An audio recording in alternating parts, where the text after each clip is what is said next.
Hello student, आज देखेंगे सममिति के तत्व। सममिति के तत्व को एलिमेंट ऑफ सिमेट्री कहते हैं। ठीक है, ये 3 प्रकार के होते हैं: सममिति का तल, सममिति का केंद्र, सममिति का अक्ष। ठीक है, तो सममिति के तत्व क्या होते हैं? यह नहीं कहा जा सकता कि किरण परमाणु की उपस्थिति या अनुपस्थिति ही प्रकाशिक सक्रियता का कारण है, अपितु संपूर्ण अणु की असममिति ही प्रकाशिक सक्रियता का कारण है। यह नहीं कहा जा सकता कि जो किरण परमाणु होते हैं, अगर किरण परमाणु उपस्थित या अनुपस्थित है तो वो प्रकाशिक सक्रियता का कारण है, अपितु संपूर्ण अणु की जो असममिति है वही प्रकाशिक सक्रियता का कारण है। तो किसी अणु की किरैलिटी उसमें सममिति के तत्वों की अनुपस्थिति पर आधारित होती है। अगर कोई अणु में किरैलिटी जो है अनुपस्थित है तो उसमें किस प्रकार के सममिति के तत्व अनुपस्थित है उसके ऊपर डिपेंड करता है। तो सममिति के तत्व निम्नलिखित है। जो सममिति के तत्व है वो निम्नलिखित 3 प्रकार के होते हैं। पहला है सममिति का तल, दूसरा है सममिति का केंद्र, तीसरा है सममिति का एकांतर अक्ष। उपर्युक्त तीनों सममिति के तत्वों की अनुपस्थिति में ही अणु जो है किरण होगा। यदि ये तीनों प्रकार के सममिति के तत्व, ठीक है, ये 3 प्रकार के सममिति के तत्व है। पहला सममिति का तल, दूसरा सममिति का केंद्र, तीसरा सममिति का एकांतर अक्ष। ये तीनों के तीनों जब अनुपस्थित रहेंगे तब अणु क्या होगा? आपका किरण होगा। ठीक है, तो इसमें पहला है सममिति का सममिति का तल। तो सममिति का तल क्या है? यदि अणु को किसी तल से 2 बराबर भागों में विभाजित किया जाए। कोई अणु है उसको एक इमेजिनरी प्लेन के द्वारा क्या करेंगे?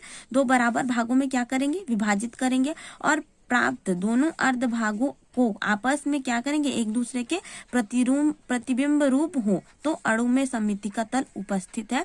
ऐसा अणु प्रकाशीय अक्रिय होते हैं। उदाहरण टार्टरिक अम्ल का मीजो रूप। इसमें यद्यपि 2 असममित कार्बन परमाणु उपस्थित है परंतु यह असममित अणु नहीं है। जैसे कि यहाँ पर उदाहरण है मीजो टार्टरिक अम्ल के 2 अध्यारोपित हो सकने वाले भाग। देखो, अगर हम प्लेन यहाँ पर से लगाते हैं, ठीक है, क्या करना है? इमेजिनरी यानी कि काल्पनिक प्लेन लगाना है। अपना कल्पना के अनुसार प्लेन लगाते हैं तो प्लेन अगर यहाँ पर से लगाते हैं, ठीक है, एक इमेजिनरी तल, काल्पनिक तल का सोचेंगे और यहाँ पर से अगर हम प्लेन लगाते हैं इस प्रकार से, मान लीजिए ये इमेजिनरी प्लेन है, तो ये क्या कर रहा है? एक दूसरे को रिफ्लेक्ट कर रहा है। ठीक है, OH को OH रिफ्लेक्ट कर रहा है, H को रिफ्लेक्ट कर रहा है, COH को रिफ्लेक्ट कर रहा है, कार्बन को, यानी कि इसमें क्या है? सममिति का तल उपस्थित है। उसी प्रकार ये इस एक भाग 2 भाग को क्या कर रहे हैं? एक दूसरे को। वैसे ही मीसो टार्टरिक अम्ल की भांति अक्षर X व H में सममिति का तल उपस्थित है। X है ये, ठीक है, अक्षर X है। इसमें यहाँ पर हम इमेजिनरी प्लेन करेंगे तो एक दूसरे को क्या कर रहे हैं? रिफ्लेक्ट कर रहे हैं। ठीक है, वैसे ही H में अगर हम यहाँ पर प्लेन लगाते हैं तो ये वाला भाग एक दूसरे को रिफ्लेक्ट कर रहा है। ठीक है, तो ये क्या है? सममिति का तल। आगे देखेंगे सममिति का केंद्र। ठीक है, इसको बोलते हैं सेंटर ऑफ सिमेट्री। ठीक, इसको बोलते हैं सेंटर ऑफ सिमेट्री, सममिति का केंद्र। अणु के काल्पनिक केंद्र की हम कल्पना करेंगे। ठीक है, एक केंद्र बिंदु की हम कल्पना करेंगे जो कि क्या होगा? काल्पनिक। इसमें अणु में कोई अणु है, उसमें काल्पनिक केंद्र बिंदु से दोनों ओर अणु में उपस्थित समान परमाणुओं अथवा समूहों पर सरल रेखा खींचने से यदि ये समान दूरी पर मिलते हैं तो यह कहा जाता है कि अणु में सममिति का केंद्र है। इस प्रकार का अणु प्रकाशीय अक्रिय होता है। ठीक है, ये मान ले जाए एक कोई अणु है जिसका नाम क्या है? 2,4 डाइमेथिल साइक्लोब्यूटेन। जैसे कि कोई अणु है जिसका 2,4 डाइमेथिल साइक्लोब्यूटेन, ठीक है, या 1,3 डाई कार्बोक्सिलिक अम्ल। ठीक है, तो यहाँ पर हम ले रहे हैं 2,4 डाइमेथिल साइक्लोब्यूटेन। तो इसमें हम इमेजिनरी क्या करेंगे? केंद्र, ये केंद्र बिंदु की कल्पना करेंगे जो कि क्या है? अणु के, ये अणु है, अणु के काल्पनिक केंद्र, यहाँ पर हम केंद्र बिंदु मान रहे हैं। दोनों ओर, इस तरफ भी जाएंगे तो भी, इधर भी जाएंगे, इधर जाएंगे और इधर जाएंगे। ठीक है, दोनों और अणु में उपस्थित समान परमाणु, इधर जा रहे तो भी हाइड्रोजन आ रहा है, इस तरफ आ रहे तो भी हाइड्रोजन आ रहा है, इधर जा रहे तो COH आ रहा है, वैसे ही इधर आ रहे तो भी COH आ रहा है। सरल रेखा खींचने से यदि, ठीक है, एक प्रकार का इमेजिनरी सरल रेखा खींचेंगे, ठीक है, समान दूरी पर मिलते हैं। देखो, समान दूरी पर मिल रहे हैं तो इसको बोलेंगे कि अणु में सममिति का केंद्र जो है उपस्थित है। ठीक है, उसके बाद तीसरा है सममिति का अक्ष। तो अणु को उसके अक्ष से 360/n के किसी कोण पर घुमाकर अक्ष के लंबवत उसका परावर्तन करते हैं। यदि परावर्तन संरचना अपने मूल संरचना के समान होती है तो यह कहा जाता है कि अणु में n फोल्ड एकांतर अक्ष सममित है। यानी कि ये अणु ले रहे हैं, ये ऊपर की तरफ है, ये नीचे की तरफ है। जब इसको 180 डिग्री रोटेट करेंगे, मान ले जाए यहाँ पर कोई हम वो लगाते हैं और क्या करते हैं, रोटेट करते हैं 180 डिग्री, तो ये क्या चला जाएगा, ये ऊपर था, ये इधर आ जाएगा, और ये वाला क्या चल जाएगा, नीचे। ठीक है, वैसे ही अक्ष के लंबवत अर्थात चक्रीय तल में परावर्तन करते हैं तो ये इधर घूम के वापस से वही पोजीशन आ जाता है। यानी कि इसमें क्या प्रेजेंट है, सममिति का अक्ष उपस्थित है। आगे देखेंगे प्रतिबिंबी रूप क्या होते हैं। ठीक है, प्रतिबिंबी रूप किसको कहते हैं, तो प्रतिबिंबी रूप को इनैंशियोमर्स कहते हैं। ठीक है, प्रतिबिंबी रूप जिसको क्या बोलते हैं, इनैंशियोमर्स।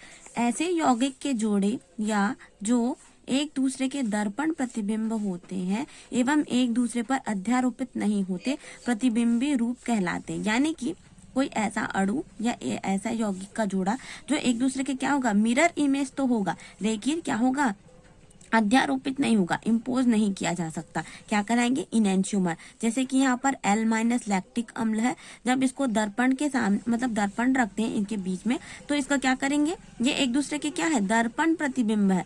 यहाँ पर अगर हम क्या रखते हैं, मिरर रखते हैं और देखते हैं तो H को रिफ्लेक्ट कर रहा है, O को रिफ्लेक्ट कर रहा है, OH को रिफ्लेक्ट कर रहा है, COH को रिफ्लेक्ट कर रहा है, CH3 को रिफ्लेक्ट कर रहा है। ये क्या है, L- लैक्टिक अम्ल है, ये D+ लैक्टिक अम्ल है। ये एक दूसरे को रिफ्लेक्ट कर रहे हैं, यानी कि ये एक दूसरे के क्या है, दर्पण प्रतिबिंब है। लेकिन जब इसको उठाकर हम इसके ऊपर रखते हैं, तो जब इसको उठा के रखेंगे तो ये H OH के ऊपर आ जाएगा, OH क्या है, H के ऊपर आ जाएगा, COH को रिफ्लेक्ट करेगा, CH3 करेगा, लेकिन H और OH क्या करेंगे, एक दूसरे को इम्पोज नहीं करेंगे। इस वजह से ये एक किसका उदाहरण हो गया, ये इनैंशियोमर का उदाहरण हो गया, क्योंकि ये एक दूसरे के मिरर इमेज तो है पर एक दूसरे को इम्पोज या अध्यारोपित नहीं कर रहे हैं। क्योंकि OH के ऊपर H आ जाएगा, OH के ऊपर H आ जाएगा। अब जब इसको उठा के इसके ऊपर रखेंगे तो H के ऊपर OH आ जाएगा और OH के ऊपर H। ठीक, आगे देखते हैं अप्रतिबिंबी रूप, जिसको क्या बोलते हैं, डायस्टीरियो आइसोमेरिज्म। ठीक है, इसको डायस्टीरियोमर भी कहते हैं। ऐसे त्रिविम समावयवी जो आपस में एक दूसरे के दर्पण प्रतिबिंब नहीं होते, ठीक है, अप्रतिबिंब रूप कहलाते हैं। ये प्रतिबिंब रूप का जस्ट अपोजिट होता है। ये एक दूसरे के क्या थे, दर्पण प्रतिबिंब थे, लेकिन क्या हो रहे थे, इम्पोज नहीं हो रहे थे। अप्रतिबिंबी रूप में क्या होगा, आपस में एक दूसरे के दर्पण प्रतिबिंब नहीं होंगे। उदाहरण, सिनेमिक अम्ल डाइब्रोमाइड को निम्नांकित त्रिविम विन्यासी से प्रदर्शित करते हैं। इसको सिनेमिक अम्ल के उदाहरण द्वारा समझते हैं। ये पहली संरचना है, COH Br same side, COH Br same side, ये सिस फॉर्म हो गया, ये वाला ट्रांसफॉर्म, जब Br क्या है, अपोजिट साइड में। तो उपर्युक्त संरचनाओं में, ठीक है, उपर्युक्त 4 संरचनाएं दी गई है, फर्स्ट, सेकेंड, थर्ड, फोर्थ। तो उपर्युक्त संरचनाओं में फर्स्ट, सेकेंड, थर्ड, फोर्थ, ठीक है, सेकेंड व थर्ड ये वाला और ये वाला, फर्स्ट और फोर्थ ये वाला और ये वाला, ठीक है, सेकेंड, थर्ड, फर्स्ट और फोर्थ एक दूसरे की क्या है, अप्रतिबिंबी रूप है। ये इसके दर्पण प्रतिबिंब नहीं है, ये इसका दर्पण प्रतिबिंब नहीं है। ठीक है, तो ये क्या है, एक दूसरे के अप्रतिबिंबी रूप है। आगे देखेंगे थ्रियो एवं एरिथ्रियो अप्रतिबिंबी रूप कि क्या होते हैं थ्रियो एवं एरिथ्रियो अप्रतिबिंबी रूप। तो ऐसे यौगिक के दो समान समूह जब एक ही तरफ होते हैं तो उन्हें एरिथ्रो कहते हैं। ठीक है, कोई यौगिक है उसके दो सेम ग्रुप क्या है, सेम साइड पे रहेगा तो उसको एरिथ्रो, अगर अपोजिट साइड में है, विपरीत दिशा में होने से उसको थ्रियो बोलते हैं।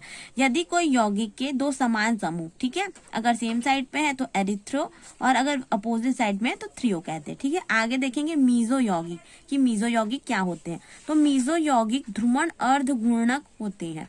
मीजो यौगिक जो होते हैं ध्रुवण अघूर्णक होते हैं। इनमें असममिति कार्बन परमाणु असममिति केंद्र होते हुए भी अपने दर्पण प्रतिबिंब से ये अध्यारोपित हो जाते हैं। ठीक है, अपने दर्पण प्रतिबिंब में क्या हो जाते हैं, इम्पोज हो जाते हैं। मीजो यौगिक में सममिति के तत्व पाए जाते हैं तथा अणु आंतरिक प्रतिकारिता के कारण अक्रिय हो जाता है। उदाहरण मीजो टार्टरिक एसिड। ठीक, फिर आगे है एपिमर। एपिमर क्या होते हैं, तो एपिमर ऐसे यौगिक होते हैं जिनमें एक से अधिक कीरल कार्बन परमाणु उपस्थित रहता है। एपिमर में क्या रहेगा, एक से अधिक, ठीक है, एक और एक से ज्यादा कीरल कार्बन जो है प्रेजेंट होता है, लेकिन वे किसी एक कार्बन पर के विन्यास में एक दूसरे से भिन्न होते हैं। ठीक है, कार्बोहाइड्रेट में ऐसी शर्कराएं जो C2 के विन्यास भिन्न होती है एपिमर कहलाती है, जैसे डी ग्लूकोज और डी मैनोज है इसका, डी ग्लूकोज और डी मैनोज। इसमें एक से अधिक क्या है, कीरल कार्बन है। जैसे कि ये सेंट्रल कार्बन एटम है, ठीक है, कार्बन है, इसकी चारों तरफ को अगर हम देखें तो इसके चारों जो है समूह अलग अलग है। ठीक है, तो ये क्या कहलाएगा, कीरल कार्बन। ऐसा कार्बन जिसमें जो चार समूह चारों क्या होने चाहिए, भिन्न, तो उसको कीरल कार्बन कहते हैं। तो ये वाला कार्बन आप लोग देखोगे डिफरेंट है, ये वाला कार्बन भी देखोगे तो इसमें भी डिफरेंट डिफरेंट ग्रुप है, इस कार्बन को देखेंगे तो इसमें भी डिफरेंट डिफरेंट ग्रुप है, ये वाला कार्बन को देखेंगे तो क्या है, इसमें कीरल कार्बन प्रेजेंट है। वैसे ही इसमें भी जो है कीरल कार्बन एक से अधिक प्रेजेंट है।